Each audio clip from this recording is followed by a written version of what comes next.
बाबा जी की प्यारी सात संगत जी राधा स्वामी जी।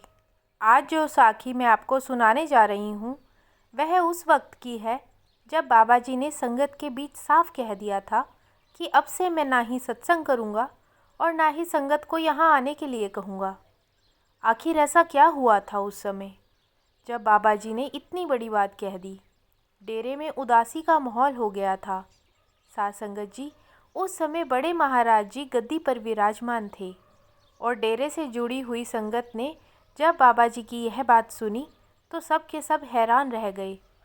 इसके बाद जब सेवादारों ने बाबा जी से पूछा कि महाराज जी, आप ऐसा फैसला क्यों ले रहे हो, क्या हम सबसे कोई गलती हुई है, तब बाबा जी ने सेवादारों के सामने कुछ मांग रखी थी। बाबा जी कहने लगे कि जब तक मेरी यह मांग आप लोग पूरी नहीं करते तब तक मैं कोई सत्संग नहीं करूँगा। संगत जी, अब जो मैं आपको बताने जा रही हूँ वह ध्यान से सुनना। आखिर बाबा जी जो खुद मालिक का रूप है, उन्हें भला सेवादारों से किसी चीज़ को मांगने की क्या ज़रूरत पड़ गई। लेकिन यह जो काम था यह सेवादारों के बिना हो ही नहीं सकता था। जब सेवादारों ने बाबा जी से कहा कि बाबा जी, आपके लिए तो हम कुछ भी कर जाएंगे, आप बस हुक्म दीजिए कि हमें करना क्या है, तो बाबा जी ने उन्हें कहा कि डेरे में आने वाली संगत का यहाँ ध्यान नहीं रखा जा रहा। सेवादार यह बात सुनकर बहुत हैरान हुए कि बाबा जी को ऐसा क्यों लगता है कि संगत का ध्यान नहीं रखा जा रहा। संगत जी, बाबा जी ने यह बात उस समय कही थी जब संगत कम हुआ करती थी। जब संगत डेरे में आती थी उस समय ना तो पक्के शेड होते थे, ना ही ज़्यादा बाथरूम और शौचालयों की सुविधा थी और ना ही कोई और ख़ास प्रबंध था।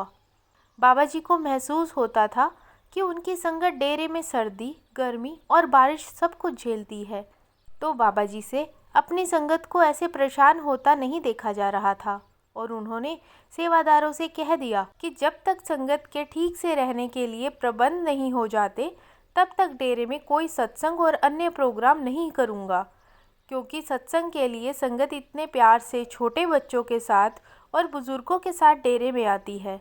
जब सत्संग ही नहीं करूँगा तो संगत भी नहीं आएगी और संगत को सर्दी, गर्मी और बारिश भी नहीं झेलनी पड़ेगी। संगत जी, उसके बाद बाबा जी ने उस समय लगभग 1 साल से ज़्यादा कोई भी सत्संग नहीं किया था और उस समय के दौरान सेवादारों ने बढ़ चढ़कर डेरे में सेवा की थी और उस समय के हिसाब से डेरे की रूपरेखा ही बदल कर रख दी थी। सेवादारों ने बाबा जी के हुक्म के अनुसार कुछ पक्के शेड, बाथरूम और कुछ कमरे बना दिए थे, जिससे कि जब संगत आए तो वह पक्के शेड में आराम से सो सके और सर्दी और बारिश से बच सके। साथ संगत जी, आप ही बताओ, ऐसे गुरु हमें भला कहीं और मिल सकते हैं क्या, जो अपनी संगत का इतना ध्यान रखते हैं। ऐसे तो एक बाप ही अपने बच्चों के लिए सोच सकता है और हम सारी संगत अपने बाबा जी के बच्चे ही तो हैं। एक बाप अपने बच्चे पर कभी भी कोई मुसीबत नहीं आने देता। यह बात बाबा जी भी कई बार अपने सत्संग में कह चुके हैं कि बच्चा जैसा भी हो, कितना भी गलत काम करता हो, लेकिन एक बाप उसे मार लेगा, डांट लेगा, लेकिन पुलिस के हवाले नहीं करेगा। ऐसे ही बाबा जी अपनी संगत की यमराज से रक्षा करेंगे। बाबा जी हमें खुद हमारे कर्मों की सज़ा दे लेंगे, लेकिन यमराज के हवाले नहीं करेंगे। साथ संगत जी, आज की साखी आपको अच्छी लगी हो तो कमेंट बॉक्स में राधा स्वामी जी ज़रूर लिखिएगा। वीडियो को लाइक, शेयर और चैनल को सब्सक्राइब करना मत भूलिएगा। राधा स्वामी जी।